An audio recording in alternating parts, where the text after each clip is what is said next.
मैं हूं साजिद हुसैन और आप देख रहे हैं सच आप तक न्यूज़। खबर लखनऊ से। आम आदमी पार्टी के राज्यसभा सांसद संजय सिंह ने उत्तर प्रदेश सरकार पर ज़बरदस्त हमला बोला है और उन्होंने कई गंभीर आरोप योगी सरकार पर लगाए हैं। इसके अलावा कई पार्टियों के वरिष्ठ नेताओं को आम आदमी पार्टी में शामिल कराया है।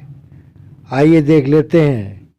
इस मौके पर यूपी सरकार पर हमला बोलते हुए आम आदमी पार्टी के राज्यसभा सांसद संजय सिंह क्या कुछ कह रहे हैं और आम आदमी पार्टी को किन किन लोगों ने ज्वाइन किया है। सच आप तक न्यूज़ लखनऊ। पत्रकार बंधुओं को मेरा नमस्कार।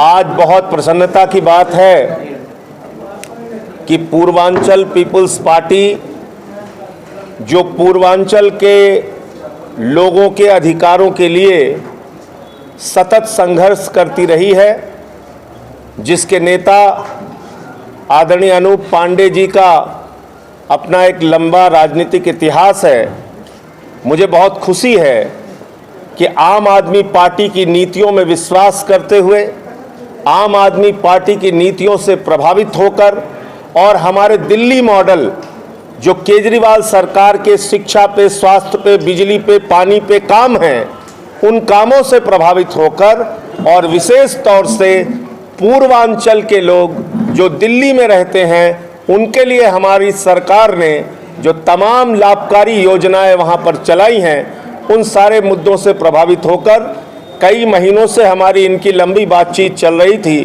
और आज इन्होंने अपनी पार्टी का विलय अपने सैकड़ों साथियों के साथ आम आदमी पार्टी में करने का निर्णय लिया है। मैं हृदय की गहराइयों से इनका स्वागत करता हूं, अभिनंदन करता हूं आम आदमी पार्टी परिवार में। दूसरा हुसैन वहीद साहब हैं। हुसैन वहीद साहब जनता दल यूनाइटेड की युवा शाखा के राष्ट्रीय अध्यक्ष रहे हैं और इसके साथ साथ लंबे समय तक हिंद मजदूर किसान पंचायत में मजदूरों और किसानों के लिए स्वर्गीय जॉर्ज फर्नांडिस साहब के साथ मिलकर काम इन्होंने किया है और आज की तारीख में उसके भी ये वाइस प्रेसिडेंट है, राष्ट्रीय उपाध्यक्ष हैं। इसके साथ साथ अलीगढ़ मुस्लिम यूनिवर्सिटी के छात्र संघ के अध्यक्ष भी रह चुके हैं। तो ऐसे हमारे साथी हुसैन वहीद साहब, वो भी आज आम आदमी पार्टी परिवार में शामिल हो रहे हैं। उनका भी मैं हृदय से स्वागत और अभिनंदन करता हूं। हमारे साथ आदरणीय संतोष दुबे जी हैं, जो शिवसेना के उत्तर प्रदेश के प्रवक्ता हैं और अपने तमाम साथियों के साथ आज आम आदमी पार्टी परिवार में आप शामिल हो रहे हैं। संतोष दुबे जी लगातार शिवसेना में रह के वो सक्रिय राजनीति में उन्होंने अपनी महत्वपूर्ण भूमिका निभाई है। हमारे बीच में आदरणीय राजीव सचान जी, जो कि इनका भी मैं बता दूं आपको कि राजीव सचान जी आज इसमें पार्टी में साथ ही शामिल होने का इन्होंने फैसला लिया और ये अच्छी बात है कि आम आदमी पार्टी का परिवार लगातार बढ़ रहा है।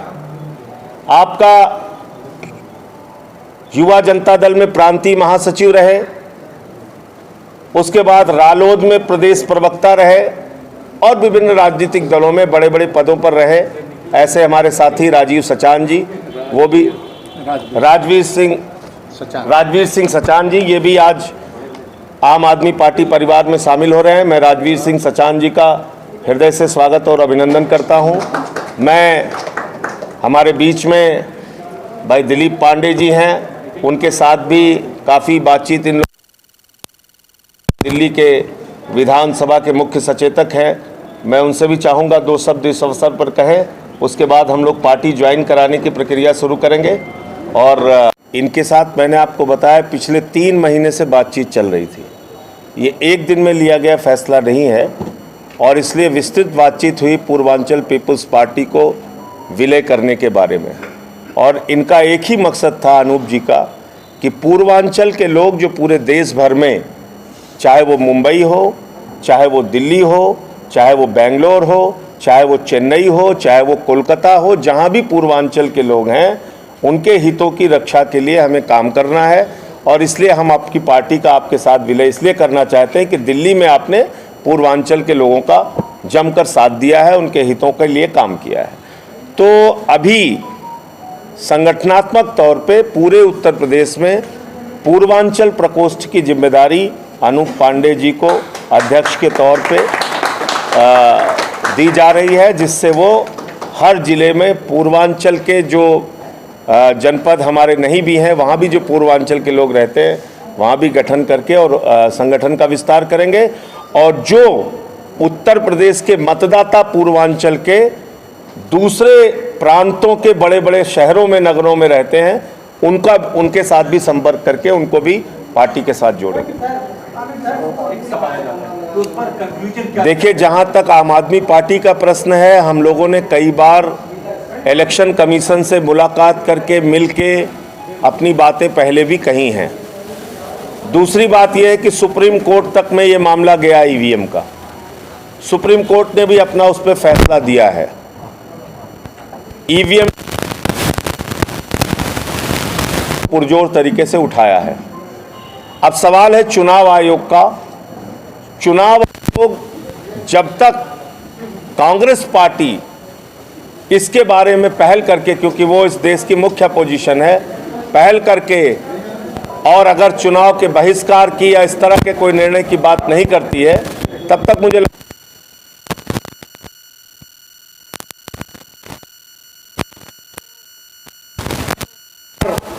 सामने आई है। उसका प्रमुख कारण मैं ऐसा मानता हूं कि 70 सीटें कांग्रेस पार्टी को बिल्कुल नहीं लेनी चाहिए थी जब उनकी संगठनात्मक। तो मुझे लगता है कि बिहार की हार का प्रमुख कारण यही है, ऐसा मैं मानता हूं। योगी जी ने कहा, जो यहाँ पे उपचुनाव परिणाम होने के बाद उन्होंने कहा कि अपोजिशन जी इस परिणाम से खुश जरूर हो सकते हैं। उन्होंने अपनी जो 6 सीटें थी वो भाजपा की सीटें थी, वो 6 सीटें उनको वापस मिल गई, ये भी सच है। लेकिन अगर मतों का प्रतिशत देखेंगे तो 5% बीजेपी का वोट 2017 की तुलना में 2020 के उपचुनाव में कम हुआ है। और अगर एक सत्ताधारी राजनीतिक दल का उपचुनाव में, जिसमें आमतौर पर सत्ताधारी दल ही जीतता है, 5% मत प्रतिशत नीचे जा रहा है, तो ये कोई अच्छा संकेत नहीं है भारतीय जनता पार्टी के लिए। वो खुश जरूर हो सकते हैं, मैंने जैसा आपको कहा, लेकिन ये 5% वोट का नीचे जाना, इसका मतलब 5% लोगों का विश्वास गिरा है भारतीय जनता पार्टी से। और अगर ये ट्रेंड आगे बढ़ता गया तो 2022 के अंदर भारतीय जनता पार्टी को और योगी आदित्यनाथ जी को उत्तर प्रदेश से हटाया जा सकता है, और ये कोई नामुमकिन काम नहीं होगा। महिला मोर्चा शिवसेना लखनऊ, चंचल कुमार जी अधिवक्ता प्रदेश सचिव शिवसेना, नरेंद्र कुमार जी प्रदेश कार्य समिति शिवसेना के सदस्य हैं, विवेक पांडे जी सदस्य हैं प्रदेश कार्य समिति के, अनिल कुमार गौतम जी प्रदेश कार्य समिति के सदस्य हैं, और आमिर हुसैन जैदी जी ये भी प्रदेश कार्य समिति के सदस्य हैं। नीतीश मौर्य जी जिला महासचिव हैं लखनऊ के, राम नरेश जी नगर अध्यक्ष हैं ऑटो रिक्शा यूनियन लखनऊ के, और अनवर अली जी नगर अध्यक्ष हैं अल्पसंख्यक प्रकोष्ठ लखनऊ शिवसेना के, अमन प्रजापति जी ये विधानसभा के अध्यक्ष हैं लखनऊ पश्चिम शिवसेना के। तो इन सब का भी हृदय की गहराइयों से स्वागत और अभिनंदन है। मैं इस अवसर पर अपनी बधाइयां और शुभकामनाएं देते हुए निवेदन करूंगा भाई अनूप पांडे जी से, जो पूर्वांचल पीपल्स पार्टी के विलय का आज उन्होंने निर्णय लिया है, उसके बारे में अपने विचार रखेंगे श्री अनूप पांडे जी। योगी आदित्यनाथ जी ने बड़े जोर शोर के साथ मिशन शक्ति की शुरुआत की थी, और मैंने उसी दिन कहा था, दूसरे दिन एक समाचार आया था अखबारों में, और उसमें एक महिला कांस्टेबल के साथ बीजेपी के नेता ने लखीमपुर खीरी में छेड़खानी की। उस महिला कांस्टेबल ने बीजेपी नेता को पकड़ के गिरफ्तार करके थाने में बंद किया, और बीजेपी के विधायक उसको छुड़ाने के लिए पहुंच गए और छुड़ा कर ले गए। तो मैंने उसी दिन कहा था कि आदित्यनाथ जी का मिशन शक्ति ये है कि महिलाओं पर अत्याचार के लिए अपनी शक्ति दिखाओ, महिलाओं के ऊपर अन्याय के लिए अपनी शक्ति दिखाओ। और उत्तर प्रदेश में आदित्यनाथ जी मिशन शक्ति चला रहे हैं और सारे अपराधी खुलेआम घूम के मिशन रेप चला रहे हैं। ये बड़े शर्म की बात है, बहुत ही शर्म की बात है। कल गोरखपुर जो उनका गृह जनपद है, जिस प्रकार की दरिंदगी और हैवानियत का वहां परिचय दिया गया, भट्ठा मजदूरों को बंधक बना के, गोलियां चला के, बंदूक का भय दिखा के उनके बेटियों के साथ घंटों दुष्कर्म किया गया। ये हो रहा है मुख्यमंत्री के गृह जनपद में। तो इसलिए इससे ज्यादा शर्मनाक कोई घटना नहीं हो सकती। अब मिशन शक्ति को बंद कर देना चाहिए, उसके ढोंग को बंद कर देना चाहिए। लखनऊ से लेकर दिल्ली तक आप बोर्ड लगा के महिलाओं को चिढ़ा रहे हैं, विज्ञापन करके अखबार में फोटोएं छपवा के अपनी माताओं बहनों का मखौल उड़ा रहे हैं, और मिशन शक्ति के नाम पे प्रदेश में मिशन रेप चल रहा है अपराधियों का। तो मैं समझता हूं कि इससे ज्यादा शर्मनाक घटना कोई नहीं हो सकती जो गोरखपुर की घटना का आपने जिक्र किया। इसके साथ ही लगातार रोज अखबार उठाकर देख लीजिए, कहीं 6 साल की बच्ची के साथ दुष्कर्म, कहीं 3 साल की बच्ची के साथ रेप। उत्तर प्रदेश बेटियों के लिए कब्रगाह बन गया है आदित्यनाथ जी के राज में। इससे ज़्यादा मुझे लगता है कि दरिंदगी और हैवानियत का दौर किसी समय में किसी सरकार के कार्यकाल में नहीं देखा गया।